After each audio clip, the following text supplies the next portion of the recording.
recently on the show we had Jada and Jasmine up here, and Jada has some choice words to say about women being the most, black women being the most attacked women. That is, I'm gonna play a clip, so so the people could get familiar with what she said. 1 second. Hold on. We live in a society where black women are attacked at a higher rate than any of our peers, especially by men of color.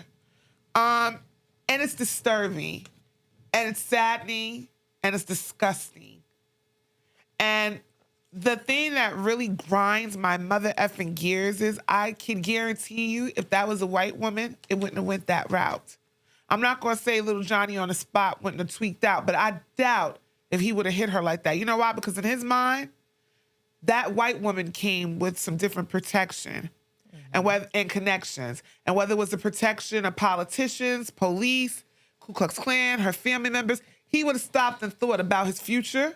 He would have stopped and thought about those 2 black daughters that he left fatherless. He would have stopped and thought about a lot of things because he realized that that woman was protected. And it bothers me and it saddens me that black women are not protected in the same manner as other women. All right. So basically, she was talking about the situation that happened in Chicago with the guy hit the girl and her son came and killed her. Yeah. So basically, I want y'all to react to that. Listen, like, what are you Shop, feeling? Yo, Shop, first of all, it's been too much of a competition between black women and black men, right? You trying to give out all this tough energy, this black masculine energy, and then when something happens, you're playing victim. You're saying, where's my protector? You don't want a protector. You don't. You've been saying this for the longest, that you don't want a protector. Niggas ain't shit. Yo, niggas ain't shit. They ain't never been shit. So now all of a sudden now you're talking about you not being protected. That's because you giving off this super tough masculine energy. Why I gotta protect you if you this tough? If I could do it all by myself, then why you need me? Why am I here? Right? So that's what niggas been saying for the longest. That's what men have been saying for the longest. And it's coming to the point where we're fed up now. We don't want to hear it anymore, right? And when we hear all this tough talk about, we don't need you and niggas ain't shit, don't cry for protection now. All of a sudden, when you recognize that you do need us, because everything that these women have been talking about for this longest time has been a facade. They're pretending, right? And they acting like they don't need you, but they really do. So be quiet. I don't want to hear it. It's too much. He should have some great points. You know what I'm saying? Unfortunately, there's really no hope with the sisters, and the reason why he would have never hit a white woman, because I highly doubt a white woman would talk to the black man like that. White women don't talk to men like that. If you notice how a black woman talks to a black man, she's like another black man. Yeah. The energy is there. And who knows what she said? Yeah. Before he hit her. Yeah. Now I'm not saying he should never punched her. Maybe if his hand was open, could have been different. Yeah. Him punching her, that's not necessarily called for. A lot of people are upset that Tina Turner passed away. I'm more upset that her husband passed away, Ike Turner, because he was a guy, he was a disciplinary, you know what I'm saying? And it was law and order. And I respected him for that. You know what I'm saying? Like, oh, listen, look how the women act. They get out of control. Yeah. There's no order.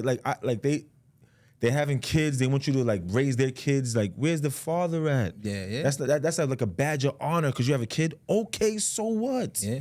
Okay, I got denied for 5 jobs. I don't care about your kid. Yo, This is crazy. I agree 100% in the sense of you're giving out masculine energy, and I'm gonna meet masculine energy with masculine energy, right? So I'm pretty sure if she was whispering or talked to him in a feminine way, she wouldn't have gotten that reaction. And I'm not defending domestic violence in any way, shape, or form. And I mean, I'm not defending violence in any way, shape, or form. But listen, what you get is what you give out is what you get a majority of the time. You know what I'm saying? And you can't expect to come at men who are built different, stronger physically, with this mouth all the time. And that's a problem with the sisters. I think it's always been this mouth that they use to trap us and this mouth that they use to put us down all this time, and then now this mouth is turning on them, and now they playing the victim.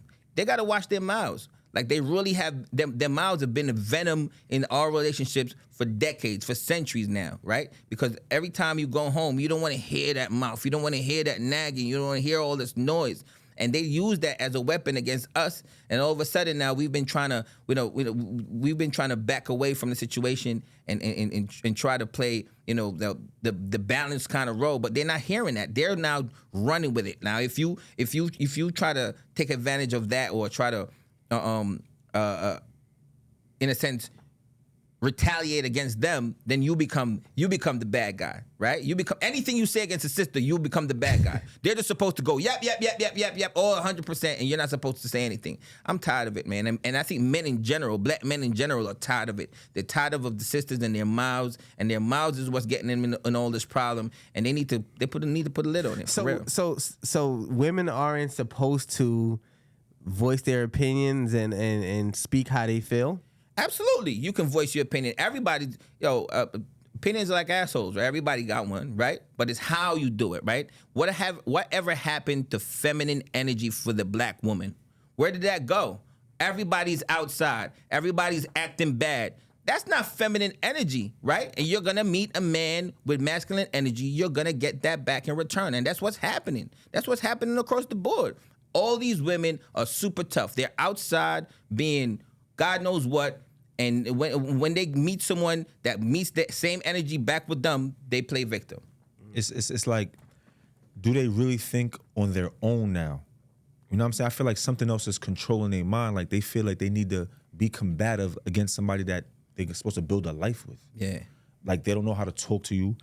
So that's where the communication gets lost. Like, how could I communicate with my significant other and she's talking to me like I'm somebody in the street? Yeah, it's a competition. She's running a competition on who's supposed to lead the family, who's supposed to be the person in charge, and who's the breadwinner, right? And they're looking at it like, once you give them an opportunity to start making any little kind of bread, having any kind of leeway, they take it and it becomes a competition. It's no longer a relationship. It's a situation where she's trying to see how much she can outdo me, and I'm still playing my traditional role. She still wants the perks of a traditional role, but she wants to be the head of household, and she wants to run and control everything. And that's what the relationships are failing, because they're no longer a symbiotic relationship where we're both working together. It's her trying to show how much she can be in charge, and it's almost like, it's a competition. And that's where we're failing at, because we're not working together. We're definitely not working together. We don't work together on regular situations. So why would we ever work together in a relationship? How could that ever happen? Yeah. The sisters need inner peace. They're not peaceful inside. Something is bothering them. I don't know what it is. I don't know if the waist trainer's too tight. It's probably I don't know if her hairstylist is not here this weekend. I don't know if she has her dots. You know what it is? I think it's all of those things combined. All those insecurities are coming out all at the same time. It's a massive pile of insecurities that are coming out in the sisters. And for years and years, they don't know who they are anymore, right? They don't have no identity anymore, right? They're all trying to be like, they're trying to be the Kardashians. They're trying to be out there in the world. They're trying to be everybody's trying to be a model and try to be out there and live this fictitious life, and they forgot about the realities of what's involved in raising families, in being in relationships, in being wives, and being women in general. They're living in a fantasy world. It's all a fantasy world for them. Nothing is real anymore, right? You know what? Why you might say that? Because you remember the whole Barbie shit. Yeah, like that's what they're living in. They're living in the bar. Some women are living in the Barbie world. I saw a meme today that whenever women get upset or they start bugging out, you shouldn't trip, because they used to talk to dolls and feed them real food. Like, they used to talk to dolls back in the day in fake houses and fake cars and feed them real food. They're crazy, especially the sisters, right? Because now they're getting a little leeway. They'll tell you that they're the most educated group and all this stuff. Yeah. But at the end of the day, they still don't know how to be themselves. They're trying to emulate everybody else, and they're misconstruing it all. It's all mixed up now. So, like, you can't take them serious, because nothing they're saying is real. I'm not, like I said, they are the most educated women. We give you that, but how come that education never transfers over to the relationship? Because you can't teach common sense, my man. Men are very simple. We're simple beings. right? We work on logic. We work on this is what makes sense for the family and for the group overall. And women are living in a fantasy world. They all look at Instagram. They all look at these models, and they think that's what life is supposed to be. And they're not. You know what I've always said? They don't want to deal with the process.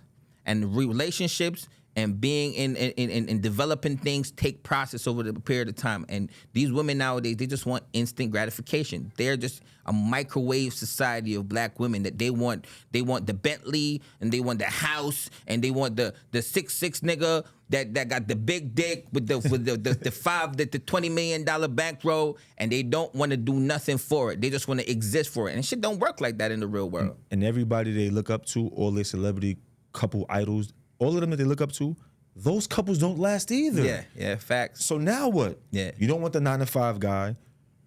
You want this, I'm not gonna say scammer, you want a person that's well off, as you should.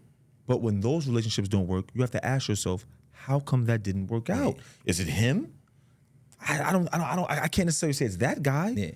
Is it yourself? Yeah. Look at yourself in the mirror. We was having a conversation earlier about, I think for years now, especially with the decades of mass incarceration and brothers coming home, men have been working on themselves. We're kind of seeing what the system has been using against black men for a long time, and we've kind of been figuring that out and staying away from that over as time progressed.